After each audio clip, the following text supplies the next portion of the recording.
Welcome to the keynote presentation of the day, where we honour Desmond Waite, who was such a positive contributor to BADGP. He was a great share of his knowledge and his incredible experience in the chemical industry, and it is fitting that we take this opportunity to uncover a little-known aspect of all dangerous goods professionals' knowledge, the UK road legislation. Dan Lee and I will attempt to take you along the highway of legislation for the UK. But it is probably true to say that this journey would be similar in France, Italy, Portugal, or anywhere in Europe with respect to the evolution of the laws today. And thus our destination is not the motorway services at Watford Gap, but an understanding of how and why we have the carriage of dangerous goods and use of transportable pressure equipment regulations. Do you mean CDGTPE? Yes. Then why didn't you say so?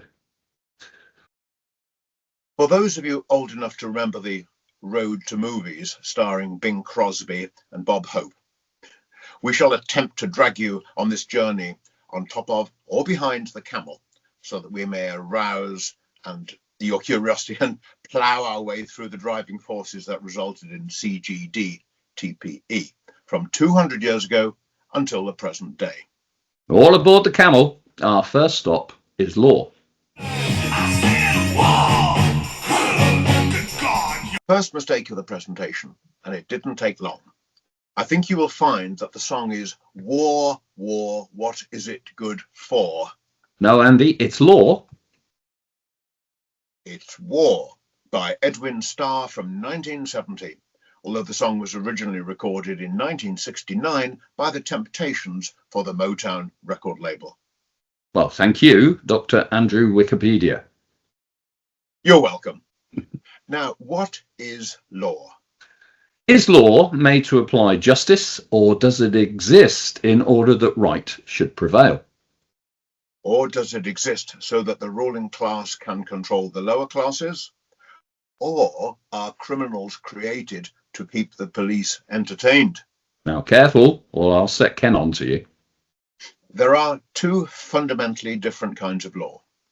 The Civil Common Statute is the UK approach, originating in Anglo-Saxon times and based on case law, or what's called judicial precedent. Contrast this with the European approach, originating in France and Italy and based on codified law and often called the Napoleonic Code. Now, a simple way to show the difference is the example of a person injured on a manufacturing site. In the UK, the employer has the responsibility that no one shall get hurt, and therefore takes a part of the blame for the accident. In codified law, if the employer can show that they took all the steps legally required to protect the person, then they are exonerated. Yeah, and this approach can often be summarised by the phrases so far as is reasonably practicable for UK law and so far as is practicable for all other EU countries. Now, however, that's how it is now, but it has not always been the case. All laws evolve over time. They are changed to reflect changes in knowledge, society's behaviour, and technological advances. So, CDGTPE of 2009 was not the first CDGTPE. But laws are often reactive, brought about to control unfortunate circumstances. Just look at the laws proposed to control the mobile phones of the young. It's the same for the laws governing the transport of dangerous goods. The tragedies precede the laws. Either way, law is the last resort. When things are not going well, it's a way of saying, enough, you can't be trusted anymore. So here are the rules. And what type of law is CDGTPE? Well, CDGTPE is the UK's regulation which enshrines ADR, so that, in our experience, we have moved from UK-style common law to a code of requirements, for that is exactly what ADR is, a complex but logical set of do's and don'ts. Or shalls and musts. Indeed. However, CDGTPE is necessary because it is the regulation which gives the code, ADR, the force of law. So you may be asking yourself, when was the first year that CDGTPE law was passed in the UK? And many of you may guess 1993, 1995, 2009, 2005. In effect, it was 2003. Now, what laws did we have before then? Well, it was a mishmash of laws which, in the 20th century, centred on the Petroleum Consolidation Act of 1928. Yeah, but how about the 19th century, Andy? When was petrol in the form of kerosene first imported into the UK? That was back in 1861 from Pennsylvania in the US. The quantity rose from 0 to a staggering 40,000 litres within 1 year. Right, so what was it imported for? Well, it wasn't for vehicles because there were only a few steam-driven ones around. It was for heating and lighting, mainly in towns and villages which didn't have gas. That's because gas had been introduced from 1820 onwards, but first only into the major cities.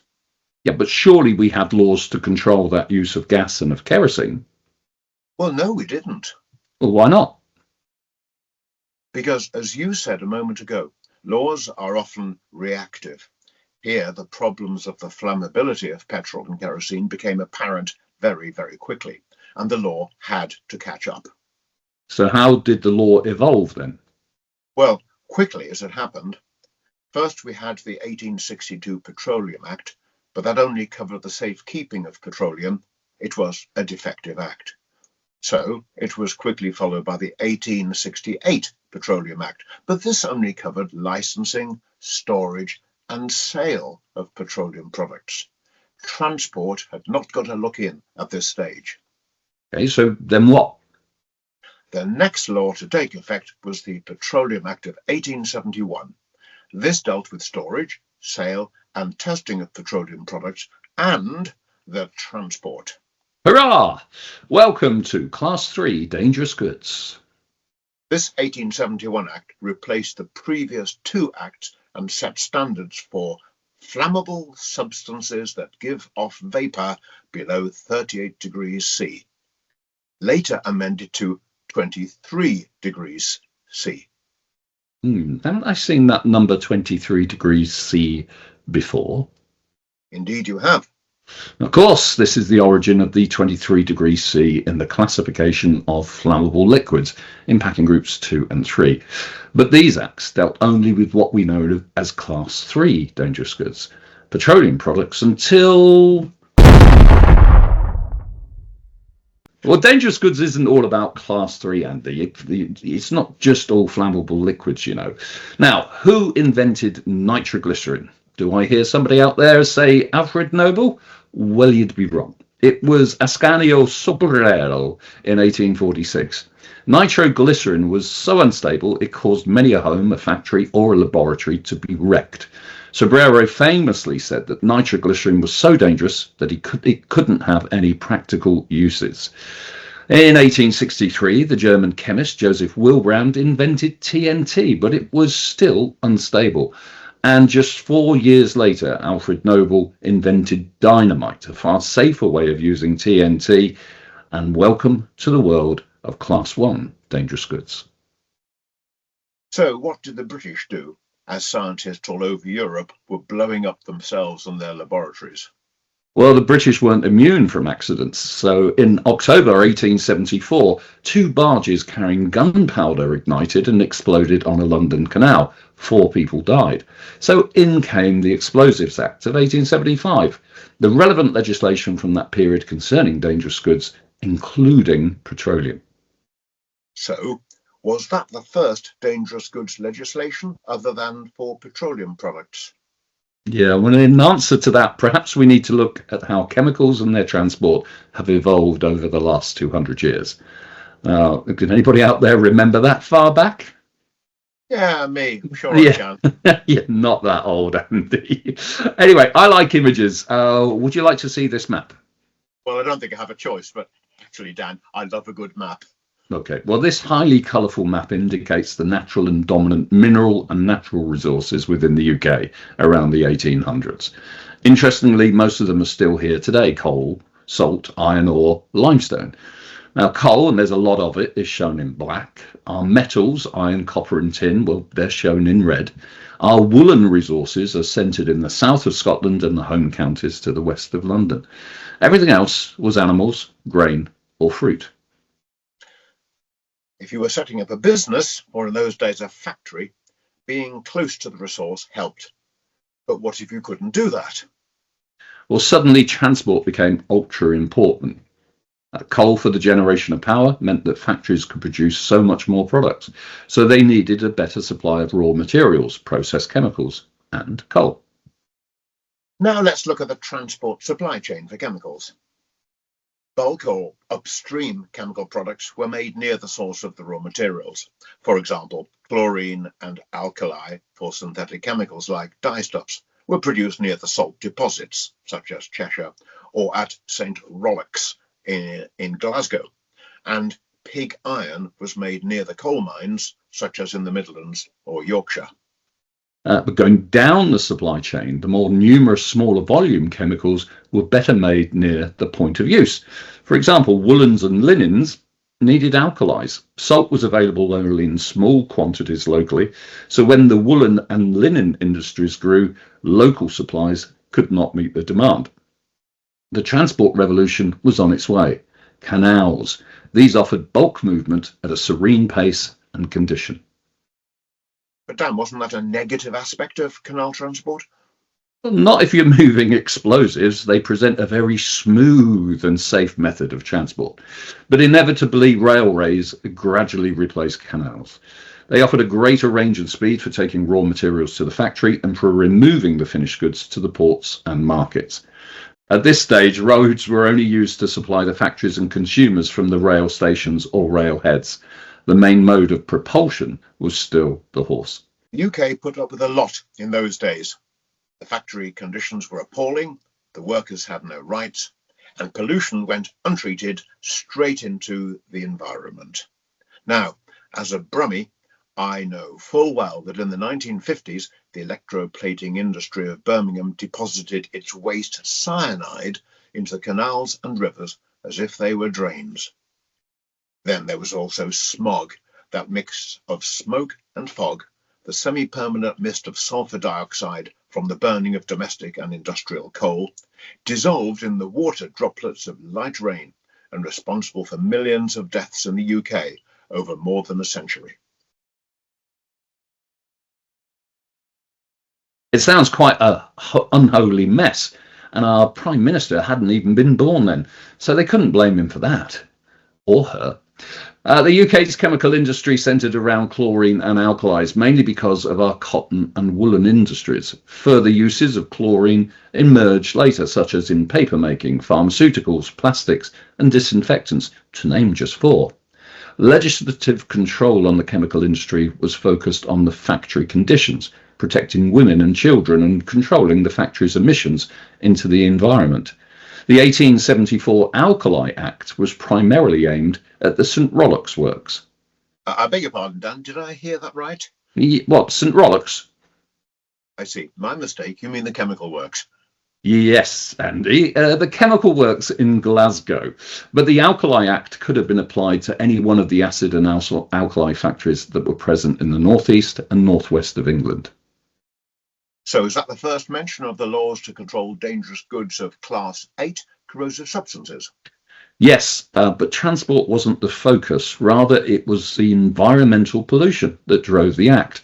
Who would have thought that in all of the mess of a capitalist industrial revolution, a government would actually care about the environment? Now, it's one of those facts of business life that small companies are swallowed by larger ones. Sure enough, this occurred to the point where there were, by 1915, 4 major chemical manufacturers in the UK.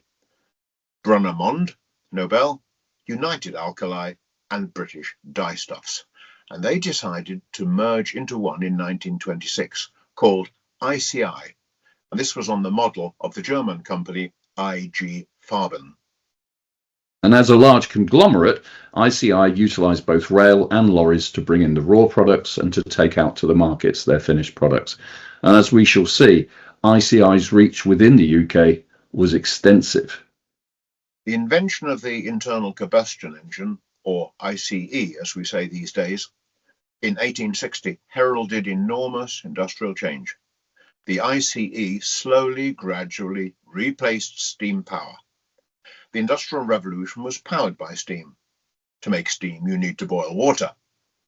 In the UK, we have an abundance of water, and we still have lots of coal that is easily reached as it lies near the surface, but it's unused now for environmental and economic reasons.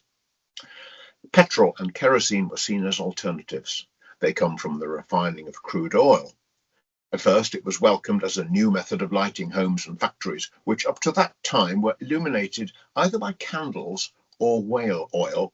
That's if piped gas had not yet arrived at that location. But there were problems with petrol and kerosene. Yes, the vast quantities of kerosene imported and the inability of people to use and store it properly together resulted in an increase in incidents. The problem with petrol is that it's harder to control than coal fires or steam. As you know, petrol evaporates very quickly. If it doesn't catch fire, all it wants to do is escape from its container and evaporate. Having a highly flammable and evaporating petroleum substance in workplaces and homes caused problems, notably fires and explosions. So that's why the government stepped in with the Explosives Act of 1875 that we mentioned earlier to curb the twin dangers posed by petroleum products and explosives. Now enter the beast on wheels. This was the start of the motor age, and naturally laws were passed to control this menace. A speed limit of 4 miles per hour, that's about 6 kilometers per hour, and a man with a red flag preceding the motor car by 60 yards. The ICE was first put into a four-wheeled automobile in 1885 by a man called Carl Benz. Messrs. Daimler and Maybach built that lovely-looking flatbed you see on the right of the slide. Can you imagine the pleasure of delivering wooden barrels of real ale to a country pub on that vehicle? Now, control yourself, Andy. You're in danger of going into a nostalgia attack. Quick, Ken, rub him down with a cool flannel or something whilst I carry on.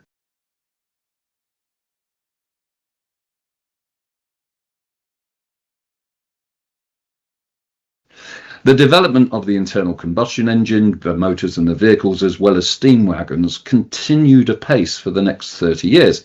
During that time, the Petroleum Act of 1875 was further amended.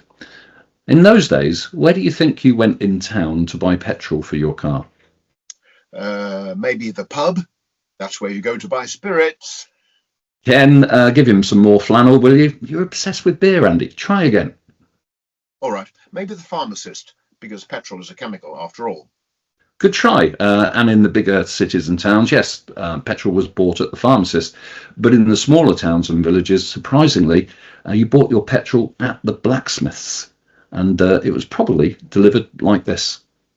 Now, naked flames and storage of petrol, no wonder there aren't many blacksmiths left. Now, the roads were also getting better, especially after John McAdam's method of road covering made them viable and usable in bad weather, free from ruts and potholes. Oh, Dan, those were the days. Indeed. And the first cars quickly became the first lorries as road transport expanded. And by the 1930s, petrol and diesel engines were in a slow race for supremacy. Now, because weight mattered then, and of course it still does, the road tax based on vehicular weight favoured the internal combustion engine vehicles. Steam-powered lorries were demonstrably heavier than their ICE competitors, and so the growing road haulage business switched over to petrol and diesel. UK car manufacturers quickly grew, but our production was nothing compared to that offered by Henry Ford. And where was Ford's first factory in the UK? Was it Dagenham? No, it was actually in Trafford Park, near Manchester, set up in 1911. Anyway, World War I saw an increasing use of road vehicles and transporting petrol. And at the war's end, there were thousands of lorries there for disposal, and thousands of troops had been trained to drive them. Welcome to the boom of the freight motor age. Now, the first petrol station was opened in 1919 at Aldermaston in Berkshire. You might well ask, Why Aldermaston in Berkshire? Well, it's a village of just over 1,000 people even now. It was situated on the Kennet and Avon Canal and very close to the old A4 road, which was the main London to Bristol road. So the petrol was delivered by barge and it was sold to drivers on the A4. Yep. And ownership and use of vehicles became more common. Petrol stations numbered 2,200 by 1922. That's an increase in just 3 years. Now compare that to the 8,320 petrol stations that we have today. The first road tanker to haul and deliver petrol was produced in 1910. They used a riveted tank and found that no matter how many rivets you used to seal the joints, petrol just managed to find a way to escape. The subsequent invention of the seamless tank solved the problem, and lo, the road tanker arrived. Now, here's an example of a tanker. Oops, sorry, that's the rhyming slang version. This is the right type of tanker. Here it is. Lovely little vehicle. Various laws were passed to control petrol, as it was applied to so many industries and uses within the post-war society. Where a government has too many laws, it decides to round them up like sheep and pass what is known as a Consolidation Act. Today we call it a reform order. But Dan, let's do no more politics. No more politicians in the slideshow, please. Well, the Petroleum Consolidation Act of 1928 is often cited as the first true piece of road transport legislation concerning the flammable liquid dangerous goods. And it is. But the problem with humans is that they just can't stand still. They go off and do silly things like inventing new products or finding new ways to use the old product. And then they go and make kids, which increases populations. And every now and then they have wars, which really increases the innovation strand of our existence. And we create wonderful weapons, but also more and more dangerous things. Dan, is it your turn for the flannel? Yeah. Okay. Oh. The railways during the 1950s were still nationalised, but they were losing lots of money. Many manufacturers were frustrated at the poor service from rail transport, and they gradually shifted towards road haulage. It was cheaper, it was more flexible, and more reliable as a means of transport. Did you know that the picture on the screen here, Andy, comes from a Thomas the Tank Engine episode entitled Horrid Lorries? How very prescient. Come again? Oh, it's like telly is trying to teach us history at the same time and is trying to entertain us too. Ken, wet the flannel, just in case. Now... In 1962, the railway dominance was dealt a death blow by the 1962 Beeching Report. This demanded the closure of 5,000 miles of track, that's 30%, 2,300 stations, that's 55%, and many private sidings and rail yards in the UK. The over-hasty government had these closures in place within just 2 years. No wonder the 1960s were known as the road haulage boom period, and to some extent with motorways now and cheaper vehicles, we are still in that boom period. Yeah. In the 60s, an overhaul of the haulage licence scheme in 1968 saw the restricted practices brought in under the A, B and C haulage licences imposed in the 1930s thrown out and a general operator O licence brought in. So we went from ABC to O. So it sounds rather like a blood group. Can you imagine the shock if a road tanker turned up at the voluntary blood donor session? But once again, we digress. The bulk movement of petrol between locations switched from the railways to the roads, and the size of road tankers increased in alignment with the permitted weights of haulage vehicles. And as the vehicles got better, so did the weights increase. And of course, we started to see the growth of the motorway network across the UK. This suited the road haulage industry perfectly. They could improve their reliability and they could reduce their costs by not having to proceed via the many congested towns and cities. Like it or not, lorries on our roads were a common sight in the 1960s, and their presence would only grow as more and more industries switched from rail freight to road freight. But it was foreseeable that such an increase in volume of both product and traffic would lead to some disaster or other, and the UK's legislative, I'll say that again, and the UK's legislative, I can't even say it, and the UK's legal arm were hard at work providing tweaks and adjustments to the Petroleum Consolidation Act of 1928. Are you leading up to something macabre here, Dan? Yeah, that and a visit to the dentist, I think. Okay, of course, how else does law evolve without the occasional tragic event? Now, the inevitable road tanker disasters struck. ICI suffered a road tanker explosion at their Billingham works, where a tanker exploded during routine filling operations, and this led ICI to review its training arrangements for vehicle engineers and drivers. And the ICI driver training program was only for ICI drivers. It wasn't shared with the road haulage industry, but ICI did share their Tremcard business, which was nice of them. Government pressure and industry demand eventually saw the ICI driver training program splinter off and form the basis of what we know as the ADR driver training program today. And that was established in law. Now, the tanker incident on the M6 at Preston in 1974, where oleum, that's fuming sulfuric acid, was released, was a wake-up call both to industry and government.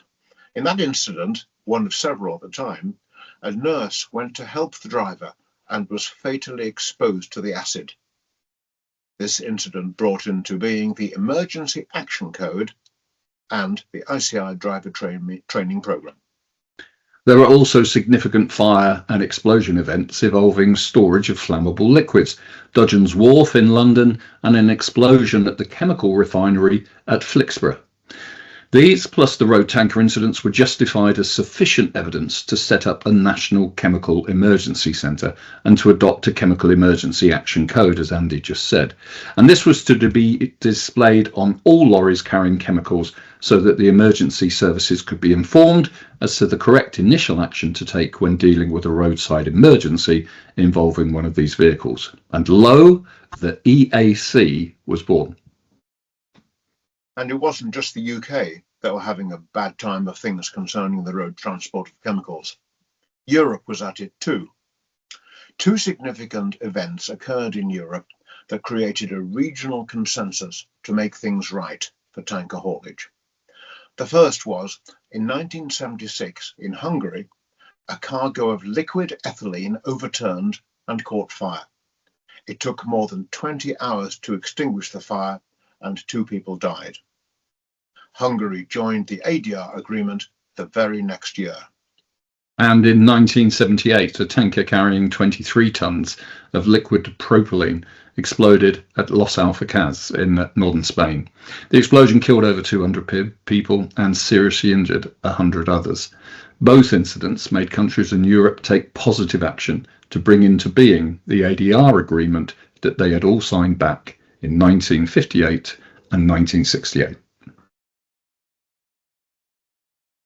The UK embarked on overhauling its outdated chemicals by road legislation and spent considerable time and effort to bring about 3 laws. First was the Road Tanker Regulations, or RTR.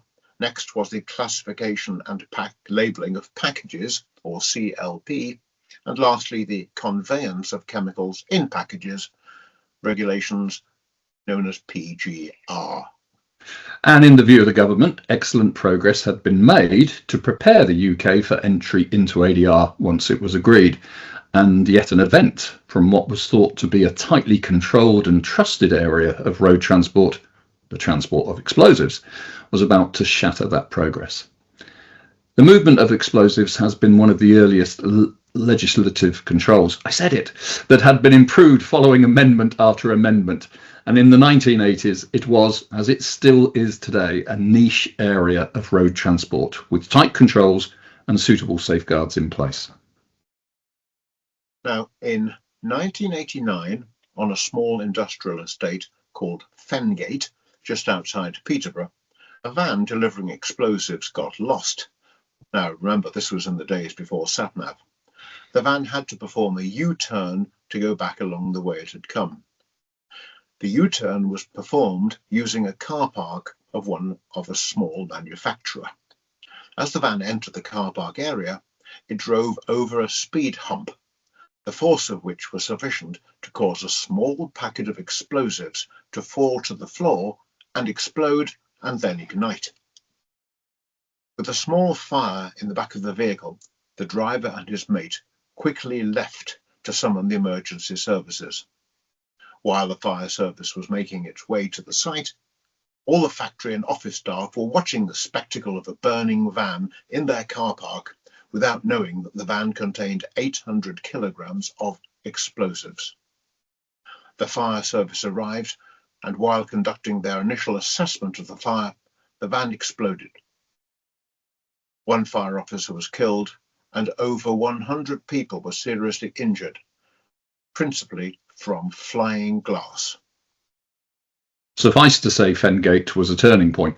Although several areas of revision of chemical transportation by road regulations were underway at this point, their completion was hurried through, and the UK realised that the solving of this problem was not something that it could do on its own. It needed a combined approach where experiences, best practice and practical solutions could be discussed and agreed in a plenary session. The UK became an active participant to the 1990s working parties to bring about the implementation of ADR.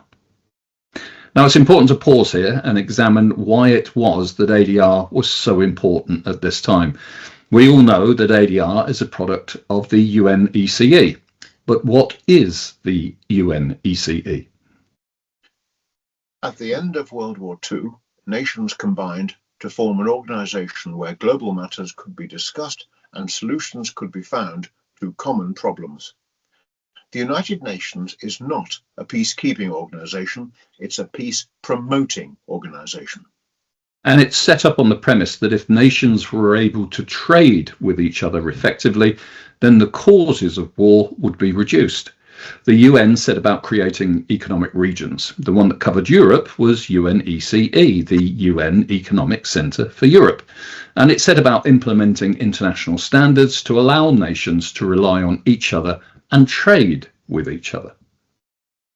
The UN then set up organisations for each main transport arm. So that's ICAO for air, IMO for sea, and the economic regions got to organise the road transport elements between their nations.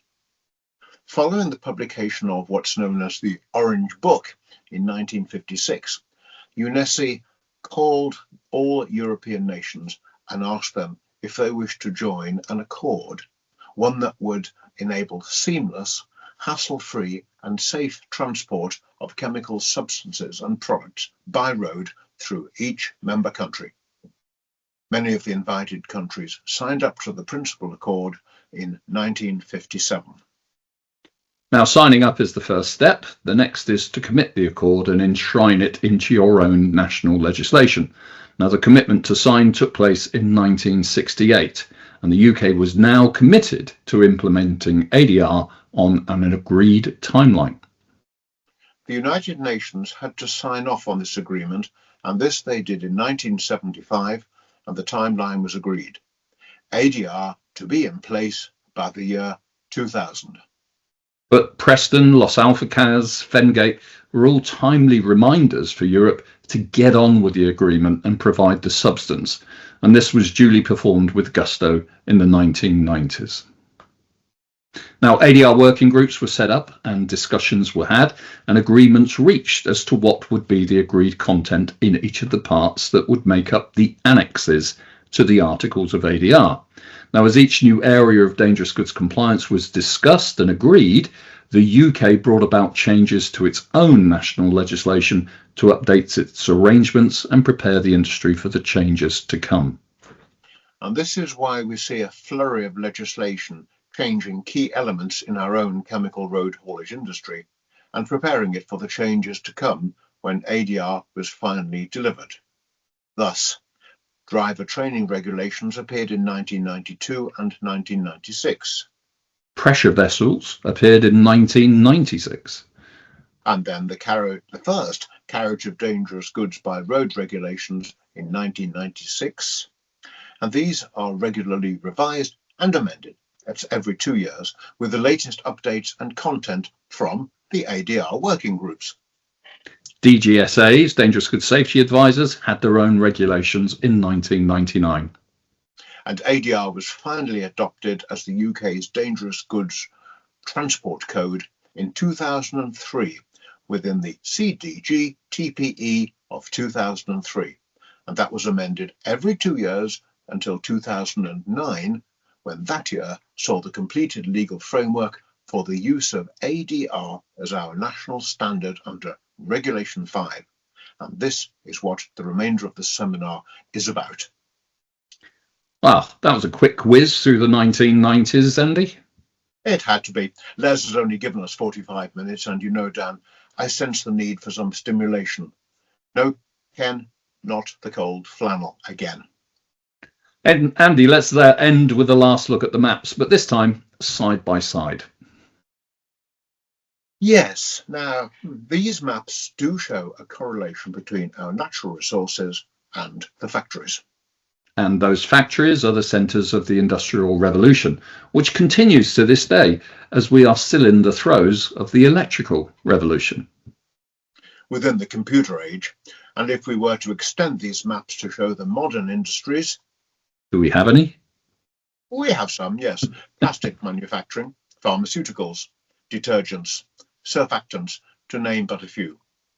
And that might be an interesting topic to discuss another time. What, you mean they'd want us back to do more? Probably not. Okay, thank you all for listening. Hopefully we have set the scene so that you can now enjoy the seminar and begin to understand where we are today and where we're going. Both Andy and I know that we, as a Dangerous Goods professional community, must know where we have been and what has gone before. This is as true as it is for any facet of our complex lives. Failing to understand history condemns us to make the same mistakes. Where we are dealing with dangerous goods, those mistakes will be very costly indeed. And for those of you who kindly took notes during the presentation and may have missed some important facts, rest assured that we have included this and a bit more details in the AGM guidance manual that you will receive if you stay to the end. And manage to stay awake. And for those of you who couldn't attend the AGM, this will be made available as a PDF document to BADGP members from the 1st of June. And we have also pre-recorded this presentation, and it's now posted on our BADGP YouTube channel today. So please feel free to review it and refresh it. And remember that, as one of our greatest citizens, Sir Isaac Newton, said in 1675... Ouch, who threw that apple? Oh, yes, well, he probably did. But in addition, he said, if I have seen further, it is only by standing on the shoulders of giants. I hope today that we have all seen further by standing on the shoulders of our dangerous goods history. Enjoy the seminar.